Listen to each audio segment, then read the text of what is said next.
The solution to high unemployment is also to invest in business and commerce. Hence, our focus on upskilling the MSME development by supporting industrialization, value addition, and the professionalization of sectors such as creative industry and sports. We will be able to reduce high-level unemployment in the medium to long term. Fellow Namibians, genocide and reparation. I commend my predecessors for their leadership in the genocide apology and reparation negotiation with Germany. I fully appreciate the challenge and the opportunities that lie ahead in order to heal the wounds and move towards a path of reconciliation and reconstruction.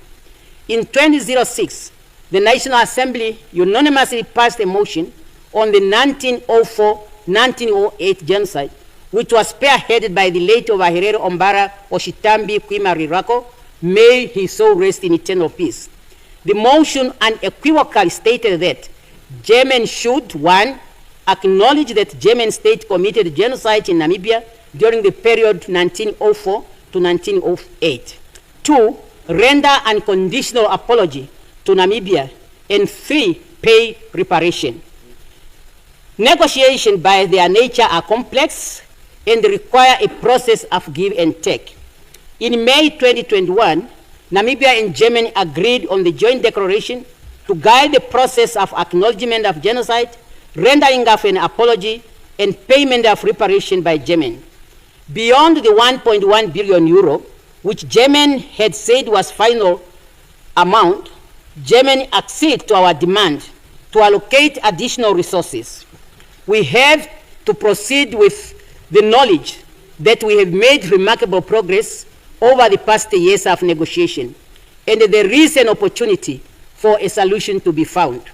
Madam Speaker, our activities as governments are geared towards better housing, health, and education facilities. During the reporting period, 1,772 new plots were fully serviced with water, sewer, electricity, and road services in various parts of the country through combined efforts and investment by government, Shack Dwellers Federation, and the private sector. The National Housing Policy was adopted during the reporting period, laying the groundwork for urban development. During the 2024-2025 financial year, a total of 1,514 house units were constructed nationwide. Notwithstanding legal disputes that continue to delay the handover of some of the houses under the Mass Housing Development Program, 319 houses under these programs have been handed over to the owners at Swakopmund. For better management of urbanization, 26 townships were proclaimed during the reporting period, bringing the total to 115 townships proclaimed over 5 years, of which 15 townships have been formalized. On land reform and management, as the unwilling buyer, willing seller principle was not working, following the 2018 National Land Conference, the government introduced the land tax and increased focus on absentee landlords. I request this August House to urgently pass the land bill to ensure that there is a balanced land redistribution. Over the next 5 years, we will ensure that at least 130,000 hectares of land are added to the portfolio of productive land. Fellow Namibians, the government is not satisfied with disparities between the haves and the have-nots. We believe that creating jobs and business ownership opportunity for Namibians is the key to wealth creation and thereby reducing poverty and income and wealth inequalities. Understanding the corresponding relationship between education, hunger, and poverty, the National School Feeding Program grantees grants a daily meal to 860 learners in public schools to arrest the hunger and mitigate children drop out of school. the government has successfully piloted homegrown school gardens to supplement the feeding schemes with more nutritional variety. Social grants as part of our social safety nets to the most vulnerable members of our society amount to a total of 5.49 billion Namibian dollars is allocated. This includes 979 million Namibian dollars for the veterans' welfare. The old age social grant takes care of 217,870 beneficiaries. Honorable Speaker, I know that our late President Genkop expressed his wish, which I support, to incrementally increase the old age social grant from the current 1,600 Namibian dollars to 3,000 Namibian dollars over a period of time. I plead with my parents, who are my elders, that we have to take a very difficult decision this financial year not to increase the old age social grant. This is due to the urgent need to prioritize our children, the young people, by constructing sports facilities and funding youth-related empowerment initiatives that will lead to job creation for our youth. I give my assurance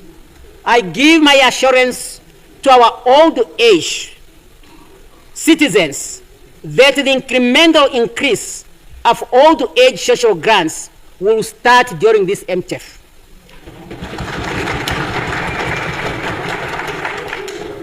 That's between me and the beneficiaries. The figure is between me and the beneficiaries. The disability grant benefits, mind you, it's a maiden speech, eh?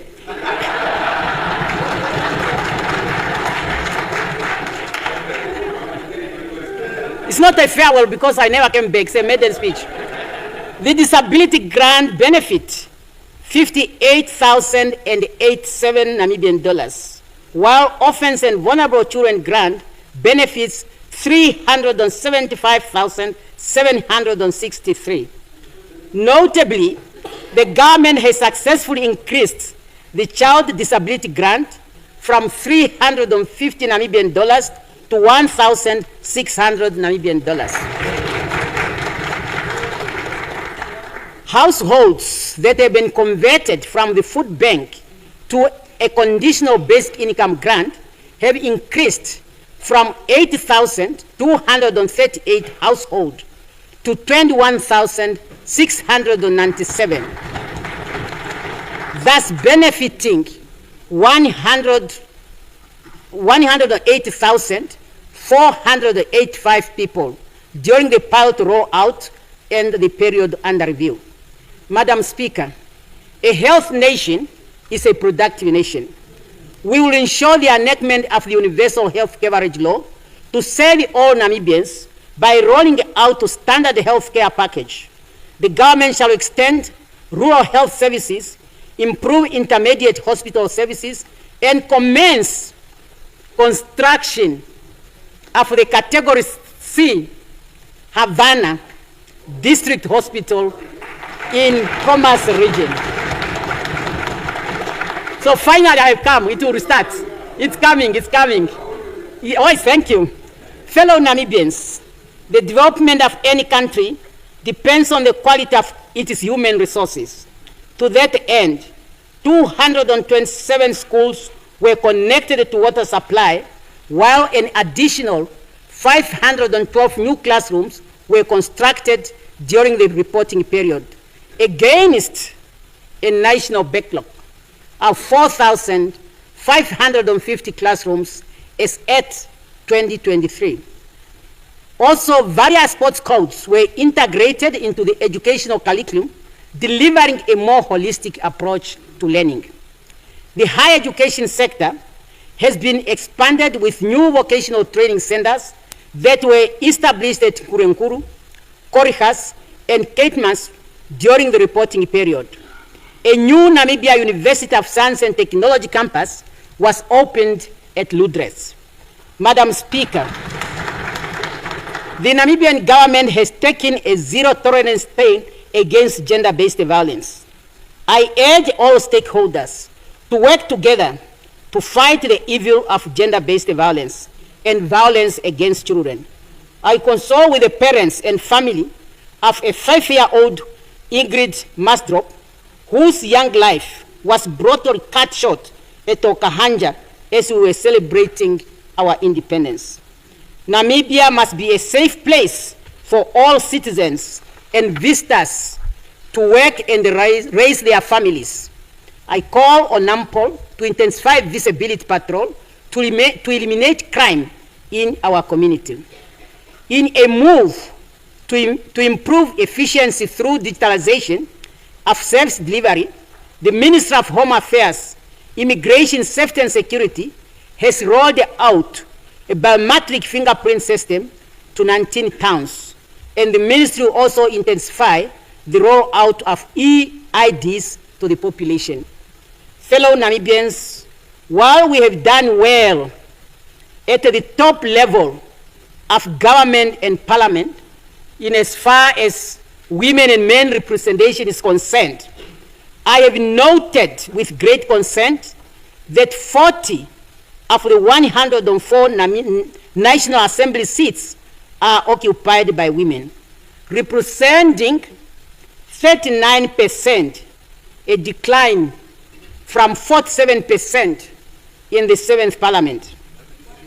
50%, from 50% in the 7th Parliament.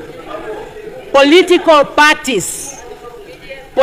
parties need to find a way to fight retrogressive actions. You might consider to pass a law to ensure 50-50 women and men representation in Parliament. In fact, the current 39% is due predominantly to the SWAPO party policy of zebra lists. Fellow Namibians, in the period under review, the government, through the Ministry of Works and Transport, employed a number of qualified artisans from the Association of Unemployed Artisans in the renovation and maintenance of government immovable assets. These include the Katutura Intermediate Hospital, the Government Museum in Windhoek, aerodromes, as well as construction of roads and railway infrastructures. These efforts contribute to employment creation among the youth. Madam Speaker, infrastructure is a critical enabler for economic development. In the energy sector, the following projects were concluded: the commissioning of the 20 megawatt Omburu Solar Photovoltaic Power Station at Omaruru, the 54 megawatt unexplained expansion at Walvis Bay, and the 20 megawatt Moses Garweb Solar Project at Usakos. The pre-urban electrification program has connected about 12,573 households to the grid. In the water infrastructure sector, the commissioning of phase 3 of the Quiseb collector to Swakopmund pipeline replaced. The expansion of the rural water network in Ochombinde, Katima/Kongola, and the Rakana South have improved access to potable water. Kaluheke-Oshakati Canal renovation continues. We made tangible progress in the transport and logistics with the completion of the Windhoek-Okahanja dual carriageway, the Swakopmund, Hens Bay, Kamajaba Road, Phase 1, Section A, and the Walvis Bay, Karlsberg-Tsumeb rail upgrading, Phase 1, the Northern Railway Line extension, Phase 3, construction of Oshakati railway station building and civil work has also been completed. Ongoing projects to be completed over MTEF include the Windhoek Hosea Kutako International Airport dual carriageway, Phase 2 2A and 2B. The Swakopmund Kamanyaba Road, Phase 1, Section B. The Walvis Bay, Swakopmund Freeway Upgrade, Hobabis Aminius Arano Section B, between Ondre Papa Aminius. Ondre Mbapa, I wanted you to say it, you are my son. In addition, there are many others there I want you to say as I'm going. In addition, the Ochuarongo Railway Section, Phase 2. This is the other one, the Sand Verhal. Okay, Batch Hall Broom Railway Line upgrading, Phase 1, and the Karibeb Usakos Road rehabilitation. Fellow Namibians, the world is changing at a rapid pace, and international relations are becoming increasingly uncertain. As a nation, we must remain attentively to those changes by leveraging our unique geographical location, our natural resources, and our assets. Our proximity to important trade routes and border with peace-loving nations constitute a significant asset in strengthening our economic diplomacy that remain a centerpiece of our foreign policy. Regionally, Namibia continues to implement SADC decisions aimed at the maintenance of peace and security in the region. Subsequently, we continue to honor our financial obligations towards peacekeeping missions. Without peace and stability in the region, there is no development, and regional integration would be an illusion. In that vein, Namibia continues to support all diplomatic and political efforts aimed at finding lasting solutions to the conflict in the region and beyond. The Women, Peace and Security agenda remains one of the highest priority of Namibia. Against that background, in October 2025, Namibia will join the international community in commemorating the 25 years of the Women, Peace and Security agenda since the adoption of the landmark resolution 1325 that Namibia sponsored. Madam Speaker, during the reporting period and beyond, Namibia continued to advocate for the sovereign equality of states and call for the lifting of unilateral cohesive measures against Cuba, Venezuela, and Zimbabwe. Namibia reiterates its call for the full implementation of the relevant UN and AU resolutions for the holding of the UN-backed referendum on the right to self-determination for the people of Western Sahara. The people of Palestine have the right to live a peace, security, and dignified as opposed to the continuous humanitarian toll of genocide. Namibia reaffirms unequivocal support for the inalienable rights of the people of Palestine to self-determination, considering our country's grief. Listen to this, my dear son. Considering our country's grief-stricken history of experiencing atrocity and genocide, we know what it is, and that's why we don't want this to happen in any part of the world. Namibia holds dear the values of multilateralism and international cooperation for the benefit of humanity. Hence our commitment to the implementation of the SADC Strategic Indicative Plan, the AU Agenda 2063, and the recently UN adopted the Pact for the Future, a consensus document that seeks to review global efforts towards peace and sustainable development, and of course, other international instruments to which we are members. And Namibia was honored to co-facilitate this UN Summit for the Future. Honorable Speaker, Namibia values the partnership we have with many countries of the world, including the United States of America, in different areas of cooperation. With reference to the recently trade tariff introduced by the American administration, it is our belief that the principle of reciprocal tariffs creates opportunity for renewed dialogue on fair trade and equity. To that end, the Namibian government stands ready to engage the US government on a dispensation that is mutual beneficial. Honorable Speaker, honorable members, I'm now turning to the 8th administration and the implementation of the 7 priority areas through the 8 critical economic enablers. The 2024-2025 financial year is now behind us, and we look forward to the future with our eyes set on what lies ahead in 2025 and beyond. As we turn the page to the next chapter, let us think about Namibian story we would like to write. We have to write it together. As citizens of Namibia, we can write the next chapter of our common destiny when we accept that it should not be business as usual. Our plans to deliver on our theme, unity in diversity, natural resources beneficiation, and youth empowerment for sustainable development through the SWAPO Party Manifesto Implementation Plan, we cannot realize that ambitious undertaking contained in our manifesto if we continue to do things in the same manner, yet expecting different results. I repeat again here what I've been saying. I'll repeat against here what I've been saying. We are too few to be poor. And definitely, we have the capacity.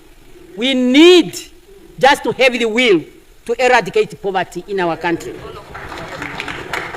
The plan that we have, which clearly outlines 7 priority areas and 8 critical economic enablers, must drive the socio-economic transformation we have committed to deliver to our people over the next 5 years. Allow me to mention those 7 priority areas for each and every one of us to know them and to work towards achieving them. These priorities are agriculture, sports, youth empowerment, quality education and training, creative industry, quality health and social welfare, land, housing, and sanitation. The 8th administration is planning to deliver on those 7 priorities through 8 critical economic enablers, which are mining, energy, oil and gas, tourism, agriculture, water, fishery, and transport and logistics. To reach our goals, I am calling for government that is working for the next 5 years to work with one mind and one heart to ensure that the 7 priorities and critical economic enablers are realized. I have also directed that this must be integrated into NDP 6 and in all ministerial plans. I must tell you, the 8th administration has hit the ground running, and we have to deliver. And we make a commitment to work like that until our term comes to an end. Madam Speaker, Namibia has conducive environment for foreign and domestic investors to invest in various sectors of the economy. This should allow us to diversify and grow our economy in order to fight unemployment, which disproportionately affecting our young people. For a long time, we did not fully invest in value addition and natural resources beneficiation, which the 8th administration government has now decided to focus on as a frontier for job creation and economic growth. Strategic projects and programs will be partly funded through the national budget, public-private partnership, as well as domestic and foreign investment. For us to reach our goal, we must commit ourselves to hard work with honesty and integrity. We must fight the evil of corruption. President Mwalimu Nyerere Kabarak once said, and I'll keep. I didn't hear your clap. Only one clap. Yeah, only my son clapped. So I'll continue to quote President Nyerere, who once said corruption is an act of treason. I quote to him in my inauguration, and I'm quoting it now, and I'll continue to emphasize the fact that corruption is an evil that diverts limited public resources away from development. I'm pleased that efforts to combat corruption have been reinforced through Whistleblower Protection Act and soon the operationalization of the Witness Protection Act, alongside the implementation of the second National Anti-Corruption Strategy. And this act marked important steps forward our fight against corruption. We should make sure of their implementation and their use. Fellow Namibians, mining contributes 12% to our gross domestic product and over 50% of our foreign exchange earnings. Regrettably, this figure does not reflect the true potential of mining and our mineral resources. We all know that value addition and natural resources beneficiation equals job creation and industrialization. As part of value addition, the high iron Oshivelo plant was opening in Arandes, which I opened on the 11th of April 2025. During the construction, 400 people were employed. While in Arandes, I have met a number of investors who attended the ceremony. And the interest which is shown is that we will expect the production of steel in Namibia. And that is one thing I have asked those investors to make deliberate action to invest on that so that the steel can be made in Namibia. I would want to see cars made with Namibian steel. That is very important, and that's what we are looking for. Among others, the critical minerals such as lithium, cobalt, manganese, and rare earth elements are the target for value addition. We need really to add value to these resources. Currently, only a fraction of our marbles is exported as finished products. I've seen the one in Caribbean. But there is a need, and we are working aggressively to mobilize investment in this industry in order to scale up the value addition of our marbles. We want to see Namibian tiles and all products that come from marbles to be in the market as finished products. Currently, a few are exported to America, and those people really, when I met them, they are showing interest to increase more. The oil and gas sector holds the potential to transform our economy in the next 5 years. This new industry requires close monitoring. Hence my decision to place it in the presidency.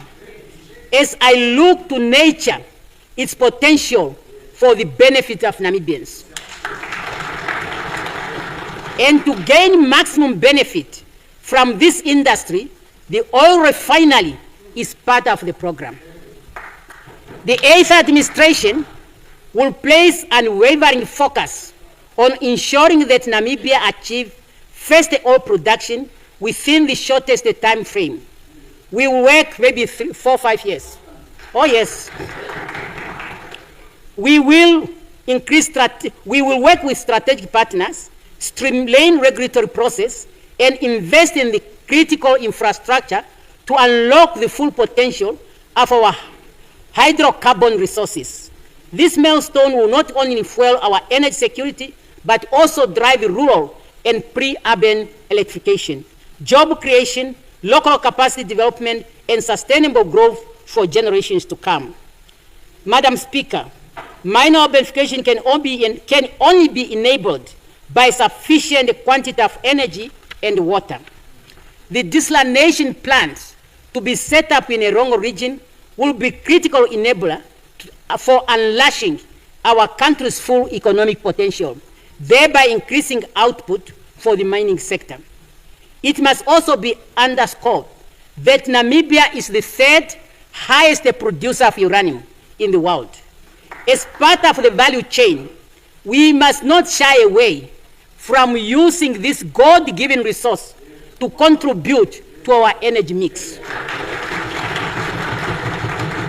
While I'm not in position to tell you when we will have a nuclear energy power plant in Namibia, I can assure you that the discussion will certainly begin this financial year. Strategically located industrial zone along the coastal region of our country will be placed close to our port infrastructure and will act as a key exporter hub. Those special economic zones are going to be key hosts for competitive industry, which will help transition Namibia from a primary extractive to industrialized economy. The government will provide a conducive environment for the private sector to thrive and will provide the requisite enabling infrastructures delivered on economic promises of the manifesto. We have a good track record of working with domestic and international investors, and we aim to improve on our collective efforts. We call on the private sector and other stakeholders to join us, unlocking the opportunities that lies ahead. Agriculture. As our founding president taught us, a nation that cannot feed itself will never be respected. By placing emphasis on food security, climate resilience, and competitiveness agriculture, the 8th administration aims to reduce agricultural imports by 8%. During the 2025-26 financial year, the government will inject a capital amount. Don't worry about this one. I know what I'm talking about. Seriously, just wait for the work to be done. Of 561 million Namibian dollars into agricultural infrastructure. The Greens infrastructure, the Green scheme will be put into full operations, and the agro-processing will be intensified. We also intend to introduce cattle breeding improvement. We talk about the bulls and cattle head restocking schemes with the aim to improve the beef industry. The breed improvement is targeting emerging, resettled, and communal farmers. Fellow Namibians, sports. The sports industry is a major part of the global economy. We should move away from looking at the sports only as a recreation and entertainment, and regard it as an avenue that should be harnessed to create sustainable livelihood and generate wealth, especially for the youth. The sports industry, you must know, it includes research and development, talent management, construction and marketing, creating many new business opportunities, and stimulating job creation. The 8th administration will therefore work towards the professionalization of sports code, targeted investment promotion, and sports infrastructure development.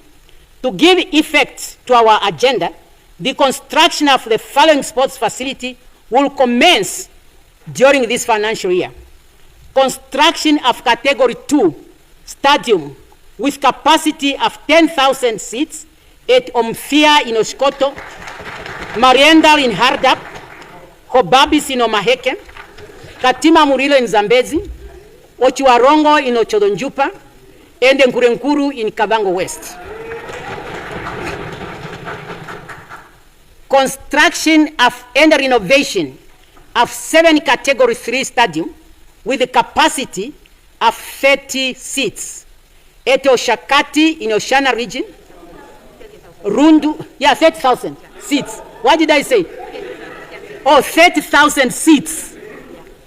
At Oshakati in Oshana, Rundu in Kabango East, Independence Stadium in Commerce, Outapi in Omsati, Swakop Mundu in Erongo, Enani in Ohangwena, Caitmans in Karas. Construction of multi-purpose youth centers at Marienda Haldap, Kurenkuru Kabango West, and Opuo Kunene region. Further, 200 million Namibian dollars has been put aside for basic sports facilities in the constituencies. This is just for this year. The government, together with the private sector, will continue to invest in the professionalization of sports league and hosting of international sports events. Madam Speaker, youth empowerment. As I have mentioned before, empowering our young people is about sustainable development. Youth empowerment has been elevated to one of the 7 priority areas in the SWAPO Party Election Manifesto Implementation Plan. We will consolidate the various government funds, grant, and scheme targeting the youth into a single ring-fenced youth fund that will focus exclusively on providing targeted support to youth-owned informal and micro business. This consolidation into one fund seeks to reduce the cost of administration. An initial seed amount of 257 million Namibian dollar has been allocated for in this financial year. As a government, we will strengthen the SME financing strategy to assess the MSC to address the challenges that they face, which include access to startup finance and lack of business skill, by increasing the coverage of credit grantee scheme, the mentorship and coaching program, and implementation of the venture capital fund. In the new financial year, an amount of 9.8 million Namibian dollar is budgeted to complement the software loan for the 121 youth-owned enterprise. In addition to existing efforts, the instrument towards youth empowerment will roll out the National Youth Internship and Apprenticeship Program this financial year, both in the private and the public sector. In fact, in the public sector, ministries are already directed that some of their budget for training, considering that the employees, they are employed because they have qualification, but we know one needs to improve all the hosting of the 2025 National Art and Creative Industry Award has been allocated. Furthermore, the Art Fund Act of 2025 will be reviewed so as to expand the mandate in incorporating the Creative Industry Infrastructure and Equipment Fund. This fund will be capitalized and operationalized during this MTEF. The Ministry of Information and Communication Technology is directed one, spearhead digitalization work together with the Ministry of Education, Innovation, Youth, Sports, Art and Culture, the private sector, and academia. The ministry should also develop a database of IT experts for use as appropriate. Oversee the establishment of special economic zone for the film industry in the country. While the Namibian Investment Promotion and Development Board is tasked to intensify investment promotion for Namibia as an international, world-class film-producing destination, and to include sports and technology as a priority sector for investment. Madam Speaker, quality education and training. Education is a tripartite partnership between government, parents, and learners or students. As a nation, we have a moral imperative to educate the Namibian child, to drive cost savings, and to minimize value to students benefiting. The Namibian Student Financial Assistance Fund will be reintegrated back into the Ministry of Education, Innovation, Youth, Sports, Art and Culture by October 2025. Through the Universal Access to Education policy, the Namibian government has been providing free primary and secondary education in all public schools. While tertiary education in Namibia is already significantly subsidized by the government, I'm pleased to announce that from the next academic year, commencing 2026, tertiary education will become 100% subsidized by the government.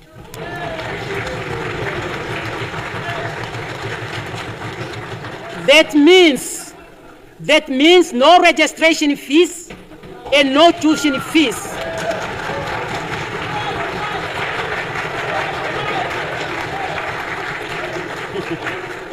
At all public universities and technical and vocational education centers.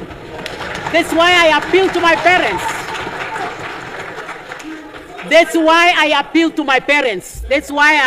parents. While this will be gradual phased-in approach, your contribution as families and students for now, listen to this, for now, underline that, for now will be towards accommodation and other related costs. I'm fully aware of some people who might have difficulties, but this is the position. We heard your cry, which is, fees have fallen now. For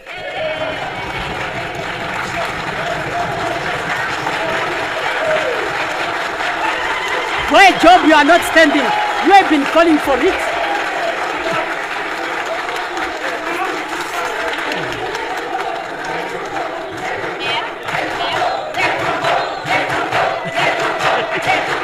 Thank you, thank you.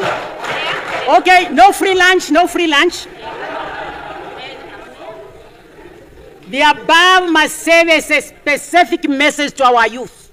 That's what I'm saying to them now. For you, my children, the youth, that's now a golden opportunity accorded to you by your caring government in an independent Namibia. You are therefore to maximally use this opportunity to bring out your talents, to contribute meaningfully to the development of your country and the support your parents. Once you are empowered, we must support our parents. That's very, very important. The 8th administration will therefore count on your individual and collective support and contribution towards our collective agenda of nation building and development. Madam Speaker, we have set ourselves to address the situation of informal settlement. The National Alliance between the public, private sector, and members of the society in the upgrading of informal settlement and in the speed up delivery of low-cost residential houses and sanitation continue to be a priority. Going forward, the 8th administration has planned to construct 10,000 low-cost social housing per annum and 50,000 units over the 5 years term. The mass formalization, we say at least. We don't want to promise things we cannot do. What we say, we do it. The mass formalization of informal settlement will commence in earnest.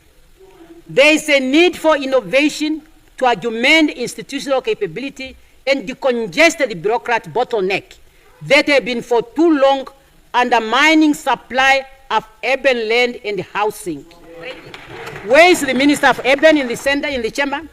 To this end, the Minister of Urban and Rural Development is directed to establish a special land delivery task force under the existing laws, restructuring the township board and capacitate the Surveyor General's office to fast-track servicing to creating more land and housing ownership opportunity. Every Namibian deserves the opportunity to a safe environment to call home. Fellow Namibians, the successful implementation of our plan will result in economic growth and improved living standard for Namibians, where citizens have access to basic human needs and live in a dignified life. The 8th administration aims to meet these basic human needs of decent shelter, food and potable water, quality education and health services, safety and security, so that every Namibian can realize their full potential. We have committed ourselves to strengthening of government institutions, as well as the security and law enforcement agency. The management of the current floods in the country has underlined the importance of well-resourced security and law enforcement agencies. Both the Namibian Defense Force and NAMPO facilitated the efficient and effective movement of flood victims to safety and have transported the food, water, and all essential services needed by the flood victims. I thank on behalf of the Namibian people, I thank our uniformed personnel for the quality service you continue to render to our people.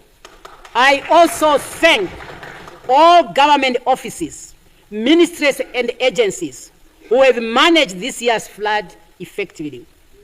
Honorable Speaker, the SWAPO Party Manifesto Implementation Plan has identified some of the laws and policies that undermine effective service delivery that needs to be amended. In addition to that, members of the Cabinet, individually and collectively, are under clear directive to review and amend all the laws which are hindrance to quality service delivery in their areas of responsibility. I am appealing to you, honorable members of parliament, that when those laws are brought here, please handle them with urgency. We have no time to waste.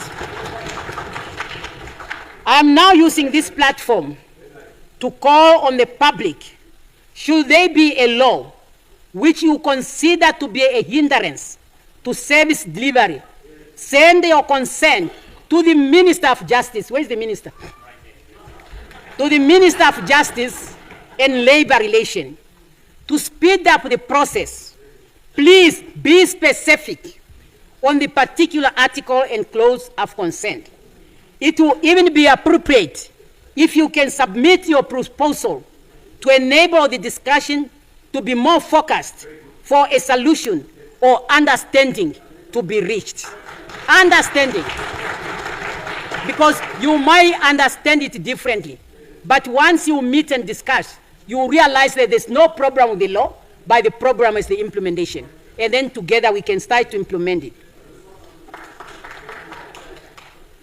Talking to ourselves, fellow Namibians, will never solve our problems. Let our worries be brought to the attention of those with national responsibility in a more structured manner. If I have to read the 10,000 SMS coming maybe from ghosts, how do I really approach who for further discussion? Let us be more structured. Honorable Speaker, honorable members, fellow Namibians, as I conclude, I want to thank members of the 8th Parliament. In your maiden speeches, most of you have recognized the support you have received from your families. I really found this very significant, as our Constitution is very clear that the family is the basic unit of our society. That means a strong family will mean a strong nation. And if our parliamentarians, they pay attention to their family, for me, that's really rejoicing. Let me also add, and to use this opportunity to thank Lieutenant General Ndaitwa, my dear husband, my children, all my family members, household members, for the support they continue to give me. Madam Speaker, fellow Namibians, we are fortunate to be here at this pivotal moment of our nation's history, where we can collectively shape our destiny. We may be from different regions, different race, different ethnic groups, different political parties, but we are all Namibians. Together we have upheld the enduring value of unity, liberty, and justice. Our path to prosperity shall not be easy. Nothing good comes easy. And we should all work hard to live up to the binding contract we have signed with Namibians. I am confident that together we can fulfill the promises that tomorrow holds for Namibia, that is just for each and every citizen.